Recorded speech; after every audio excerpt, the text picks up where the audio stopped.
Olá, seja muito bem-vindo ao nosso programa. O Em Pauta hoje vai falar sobre um assunto que tem a ver com negócios.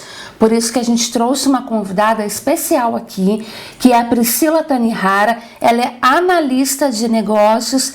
Priscila, eu começo então já te agradecendo por ter aceito o nosso convite, por estar participando do programa aqui com a gente hoje. Fernanda, tudo bom? Olá, pessoal. Eu que agradeço a oportunidade de participar com vocês aí. Espero ajudá-los aí durante a entrevista. Com certeza. Bom, como eu disse no começo, o nosso assunto hoje tem a ver com o mundo de negócios, né? No dia 5 de outubro, aqui no Brasil, existe uma comemoração em relação à MEI, a pessoa que abre uma MEI, né? Então, eu já vou começar o nosso programa de cara te perguntando, para quem ainda tem dúvida ou para quem ainda não conhece o termo, o que é uma MEI? Vamos lá, Fernanda. MEI é o microempreendedor individual, né? É uma categoria de empresa que foi criada dentro da ME, dentro da legislação da micro e pequena empresa. Isso lá em 2006, entre 2006 e 2008, que começou a ser discutida essa nova categoria. Tá, porque o objetivo dela era formalizar os ambulantes que trabalhavam na rua, nas passarelas, né?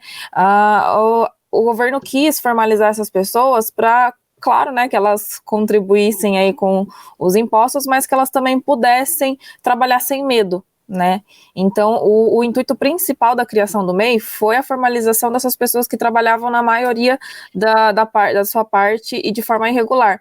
Só que tomou uma proporção tão grande que serviu como alternativa para as pessoas que queriam arriscar sem fazer grandes investimentos, né, sem ter que correr atrás de contador. Então, o MEI tomou essa proporção e virou uma ótima alternativa para quem quer arriscar um novo negócio, porque tem baixo investimento principalmente. Bom, Priscila, e na verdade, então, pelo que eu entendi, qualquer pessoa pode abrir uma MEI, é isso? Precisa de algum pré-requisito? Não tem pré-requisito, mas existe aí uma lista de atividades permitidas, na verdade, tá? Existem algumas atividades que não são permitidas para a abertura do microempreendedor individual, mas existe uma ramificação aí de atividades que podem ser MEI. Então, para consultar, né, você pode entrar no site oficial do MEI, que é o portal do empreendedor.gov.br, e ter acesso lá, tem essa lista completa das atividades que podem ser abertas como microempreendedor individual. Legal, então antes mesmo de fazer essa consulta, em termos legais, digamos assim, o cidadão comum, ele pode querer ter um negócio próprio aí com essa redução de impostos e de tributos, e aí sim se tornar um microempreendedor individual, né? Isso, e aí outra recomendação que nós sempre fazemos, né, é que as pessoas, além de verificar se a atividade é permitida, ela precisa também verificar a legislação municipal e estadual, tá? Cada município, cada estado tem as suas regras para abertura de microempresa, né? Então, assim, o microempreendedor individual é uma atividade empresarial, claro que com as suas facilidades, mas que precisa também respeitar a legislação. Então, nós sempre recomendamos também que as pessoas procurem informações sobre quais as exigências aí que o município principalmente faz, né, em relação à abertura do negócio. Perfeito. Um ponto muito interessante que eu queria abordar com você agora é que eu queria te perguntar se existe alguma legislação que impeça que um servidor público, ou seja, um funcionário público, que ele tenha uma MEI aberta no nome dele. Não existe legislação especificamente, porém, existe um estatuto, né, que rege regras para os funcionários públicos municipais e estaduais. Então, assim, é necessário consultar esse estatuto primeiro para verificar se realmente existe a proibição da atuação como MEI. Tá? Se por um acaso existir essa proibição da atuação como MEI, eles podem procurar outras alternativas, que daí, por exemplo, pode entrar dentro do EIRE, SL, empresa limitada, sociedade anônima, tá? Mas especificamente em relação à abertura de MEI, microempreendedor individual, existem algumas regrinhas aí que rege o Estatuto de Funcionários Públicos que podem sim impedir a atuação como MEI. Perfeito. Então, como o servidor público tem uma função aí, um cargo específico, é muito importante que ele se informe dentro da sua própria cidade, do seu próprio município, sobre a possibilidade ou não dele ter uma MEI aberta no seu nome, até para evitar que ele tenha problemas futuros, tanto com a MEI ou com a sua própria função pública, né? Exatamente, perfeito. Bom, eu queria que você explicasse resumidamente para a gente aqui agora como que é o processo para a abertura de uma MEI. Por exemplo, eu, Fernanda, resolvi abrir um negócio, uma MEI no meu nome, desde o momento que você tem esse desejo até a abertura. Qual que é o processo? Basicamente, né, primeiro de tudo é você consultar no portal do empreendedor.gov.br se a sua atividade pode ser MEI, se você pode atuar com as atividades dentro do MEI. Se você puder, segundo passo é procurar a prefeitura para verificar, né, quais as exigências que são feitas no município para você desempenhar aquela atividade. Tá? Consultou no site, atividade está ok, prefeitura está ok, é fácil de fazer as liberações, né? Porque geralmente, na maior parte das cidades também existe uma legislação simplificada para atividades que vão ser MEI, tá? Então não é nada burocrático, é fácil, é só você procurar a prefeitura mesmo do seu município, né? Para consultar essa legislação, ela geralmente é mais simplificada. Consultou a legislação, também está ok, você tem duas opções. Às vezes, na própria prefeitura, eles já têm um serviço onde eles mesmos já fazem a abertura do CNPJ, muitas vezes é em parceria com núcleos de contadores, com escritórios de contabilidade, né, onde eles próprios já encaminham você para esse serviço e você já sai da prefeitura com o seu CNPJ na mão. Ou você entra novamente na sua casa, no portal do empreendedor.gov.br e você mesmo faz a abertura do seu CNPJ.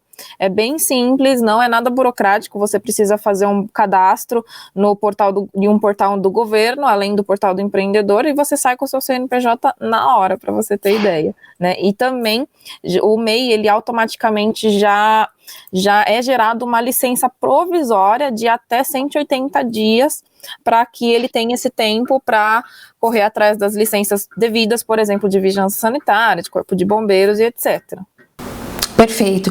Uma última dúvida, você falou que existe uma listagem de atividades que a MEI de cada pessoa pode ser incluída ali, né? Caso o meu ramo de negócio não se encaixe em uma daquelas, qual que é o procedimento? Bom, aí você tem outras alternativas de abertura de CNPJ em si, tá? Se você não tem uma atividade listada nas atividades permitidas pelo MEI, você vai ter que buscar aí um outro enquadramento tributário, que seria as outras opções de abertura de empresa, por exemplo, a EIRELI, sociedade simples, sociedade limitada, empresa individual, tá? Se infelizmente não tiver a sua atividade ali na listagem do MEI, aí você tem que procurar outras formas de abertura de empresa e aí você vai precisar de um contador, tá? O microempreendedor individual, ele tem essa isenção da obrigação de prestação de serviços de um profissional contábil. Fica opcional se ele quiser contratar um contador ou não, para auxiliá-lo, né, nos controles mensais de emissão de nota e etc, né, livro caixa, enfim, para o MEI é opcional. Para as outras categorias de empresa é obrigatório. Então, se você vai optar e vai ter que seguir o caminho de abertura de outro tipo de empresa que não seja o MEI, você vai ter que ter um contador aí de confiança para te auxiliar nisso. Tá certo. Então, Priscila, o papo tá muito interessante. A gente vai agora para um pequeno intervalo. Na volta, a gente vai continuar conversando para entender um pouquinho sobre as obrigações mensais e anuais de quem abre uma MEI. É daqui a pouco.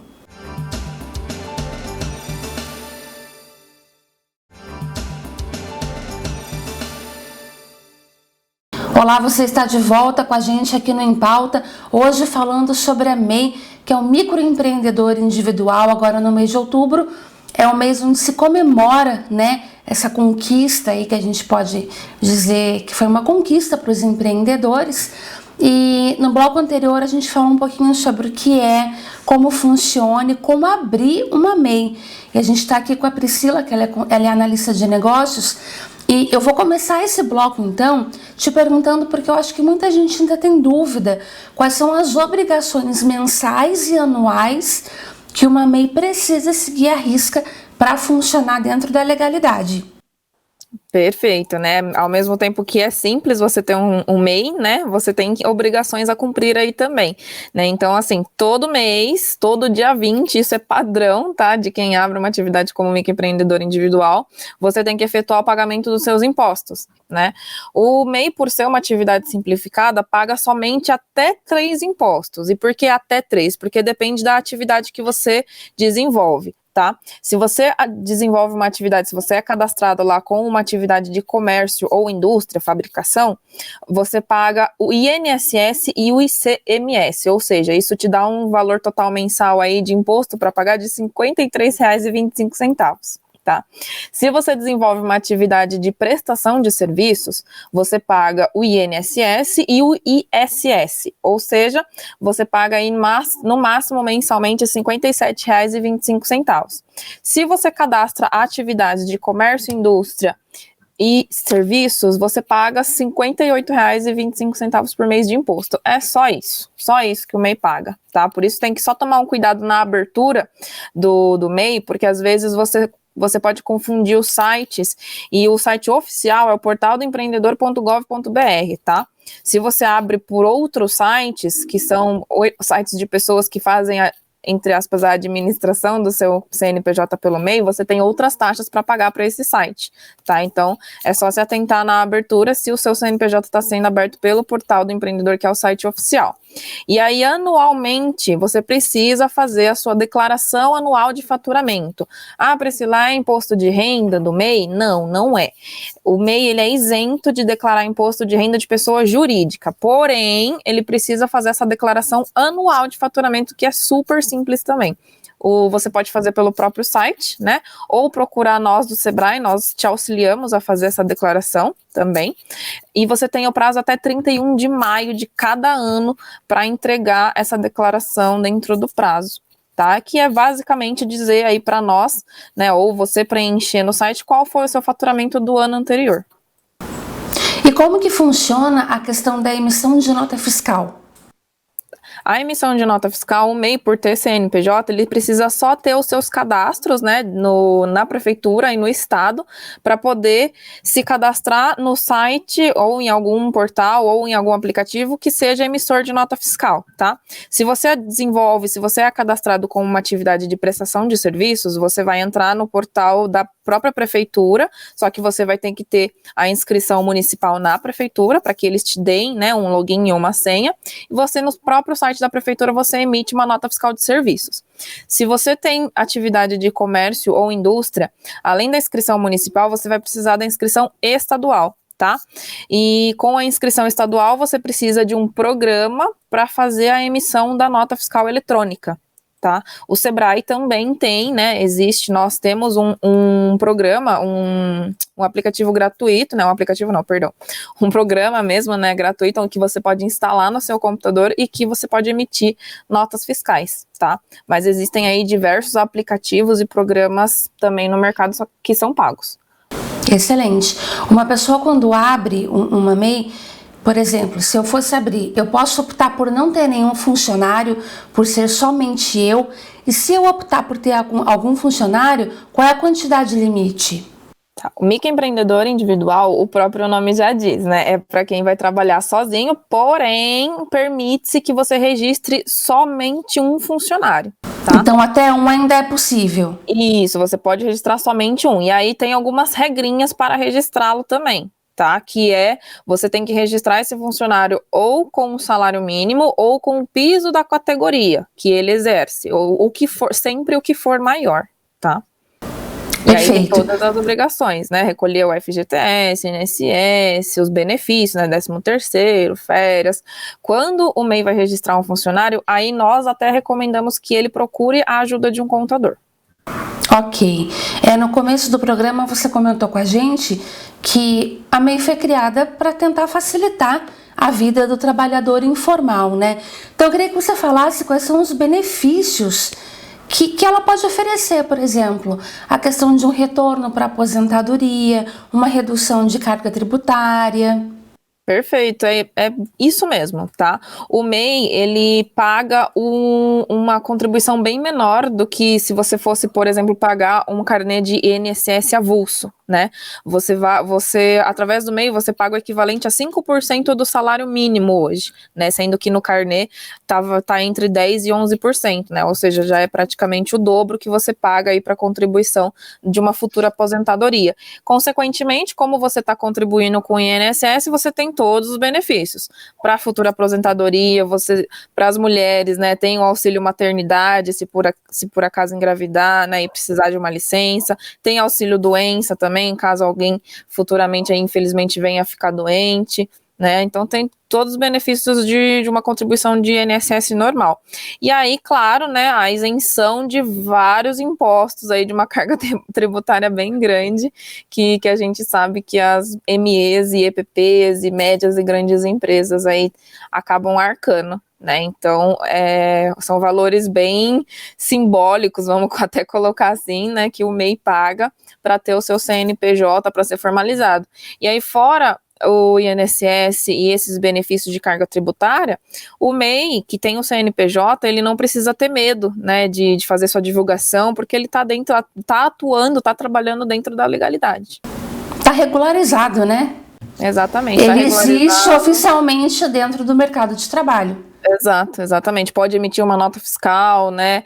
Para você pedir máquina de cartão, quando você pede num CNPJ, você paga taxas menores. Para você comprar com fornecedores, né? Às vezes você encontra aí alguns fornecedores que só vendem para CNPJ, para conseguir um preço diferenciado, né? Então, assim, benefícios tem vários que o MEI pode usufruir a partir do momento que opta em ser um microempreendedor individual.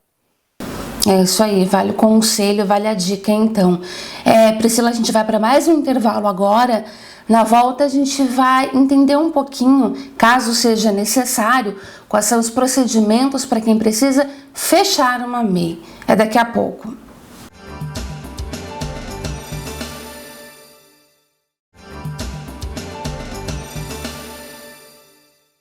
Nós estamos de volta agora com o último bloco do Em Pauta de hoje, falando aqui sobre o microempreendedor individual. A gente já conversou sobre o que é uma MEI, como abrir, quais são os benefícios, quais são as obrigações, né? E antes da gente ir para a próxima pergunta, no intervalo, eu estava aqui conversando um pouquinho com a Priscila, que é analista de negócios do Sebrae, e ela fez um comentário bastante importante que vale a pena a gente lembrar e deixar registrado aqui. No dia 5 de outubro, na verdade, é o dia do empreendedor, de uma maneira geral. Então, além do microempreendedor individual, que é o foco do nosso programa de hoje, os empreendedores aí também podem se sentir comemorados e abraçados nessa data, que vale para todos eles, né, Priscila? É isso aí, é o dia do brasileiro mostrar essa força empreendedora, né, que nós temos. 99%, né, da economia brasileira é movida pelos empreendedores, né? Exatamente, brasileiro de garra, né? Exatamente. Bom, Priscila, eu vou te perguntar então, uma MEI, quem é um microempreendedor, obrigatoriamente, ele precisa estar vinculado a algum escritório de contabilidade ou algum contador, ou é só se ele sentir a necessidade desse auxílio profissional? Só se ele sentir a necessidade desse auxílio profissional. Como a gente falou no bloco anterior, né, nós até recomendamos que o microempreendedor individual procure um escritório de contabilidade, principalmente se ele for registrar um funcionário, porque daí tem alguns detalhezinhos que são meio chatinhos, sabe, no portal do ECAC, no E-Social e etc., onde o microempreendedor individual às vezes pode se perder, e aí é legal o auxílio de um contador. Existem vários contadores hoje que estão se especializando no atendimento MEI, né, então eles sabem que o MEI tem esse faturamento maior, então não dá, menor, aliás, perdão, e então não dá para cobrar, né, conforme a prestação de serviços dele, como se fosse uma microempresa ou uma empresa de pequeno porte. Então existem vários profissionais hoje que estão focando no MEI justamente para auxiliá-los nessas questões menores de controle, mas fica aí opcional ao MEI procurar ou não uma ajuda de um profissional nesse quesito. E se por algum motivo essa pessoa precisar fechar essa empresa, qual que é o procedimento? Também é super simples, Fernanda. É basicamente ele entrar no portal do empreendedor.gov.br novamente e solicitar a baixa da sua empresa, tá? Solicitou a baixa da sua empresa, aí ele vai precisar voltar na prefeitura, solicitar a baixa da sua inscrição municipal, né? E também já pedir a comunicação para a baixa da inscrição estadual, caso ele tenha essas duas inscrições, tá? E é bom sempre lembrar dele manter em dia o pagamento mensal dele, porque caso haja algum tipo de inadimplência, ele também é recomendável que ele coloque isso em dia para que o CPF dele não seja bloqueado, tá? Porque aí vira dívida ativa da União. Então, com dívida ativa da União não se brinca, né? O CPF dele sendo bloqueado, ele praticamente fecha muitas portas aqui na nossa cultura, porque o CPF hoje é o nosso documento principal, né? Então, a partir do momento que ele tem o CPF bloqueado, ele pode ter vários problemas aí e não é legal. Então, ele precisa só se atentar em manter sempre esse pagamento mensal para que quando ele vá fechar a empresa, quando ele vá dar baixa, ele não tenha nenhuma surpresa, nenhuma dor de cabeça. Muito bem, muito importante essa informação. Então, a gente vai assistir um vídeo agora, que a gente vai conhecer um caso aí de um microempreendedor. Acompanha com a gente.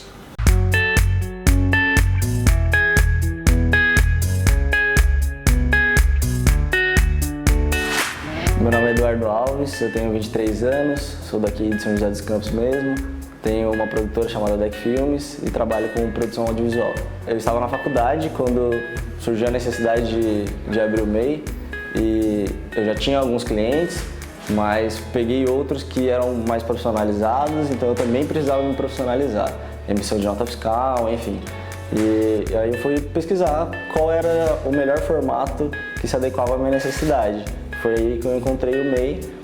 Entrei no portal do empreendedor, fiz toda a pesquisa dos documentos necessários, do que eu precisava fazer para ter essa empresa aberta.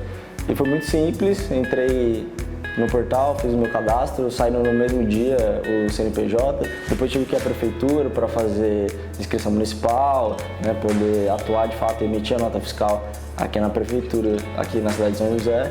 E foi muito tranquilo, fui atendido lá pelo pessoal, não lembro agora o nome do órgão, mas me atenderam, me auxiliaram.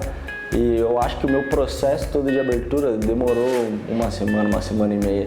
Acho que eu já estava com a inscrição municipal, todos os cadastros, CNPJ e já poderia emitir nota fiscal. Foi bem simples. A maioria dos meus clientes pede nota fiscal, é a melhor forma, a forma mais segura e mais correta de se prestar um serviço. Então a gente tem que trabalhar também nesse modelo, né, de emitir nota fiscal, fazer toda a contabilidade e é a melhor solução, porque você não perde dinheiro e você está de acordo com as obrigações, de acordo com a lei. Então é necessário, a gente precisa fazer. Ser o seu próprio chefe, aparentemente é bacana, você pode fazer seu horário, você controla os gastos do jeito que você quiser, mas se você não tiver disciplina, você acaba se perdendo no meio do processo. Porque justamente você não ter horário para cumprir, bater um cartão, significa que você pode acordar um pouquinho mais tarde. Você pode trabalhar um pouquinho até mais tarde. Só que se você não tiver disciplina no meio do caminho, você vai ver que você está perdendo muito tempo com outras coisas, não está focando para trabalhar, ou está trabalhando demais e está prejudicando a sua saúde. Então, para mim, por exemplo, eu tenho um pouco de dificuldade com horários. Então, geralmente eu acordo um pouco mais tarde e fico trabalhando até mais tarde. Eu gosto de trabalhar de madrugada, por exemplo. Mas eu já senti em alguns períodos da minha vida, nesse tempo que eu tenho trabalhado como empreendedor, que prejudicou minha saúde. Em momentos que eu estava trabalhando mais de madrugada, sem um horário determinado, isso prejudicava a minha saúde. Mas se tiver disciplina e organização, eu acho que é um bom método. Assim. Hoje, na minha área, na minha profissão, acho que 60% a 70% dos profissionais são autônomos, trabalham como MEI, e é um formato que funciona na área de comunicação, então acho que vale a pena.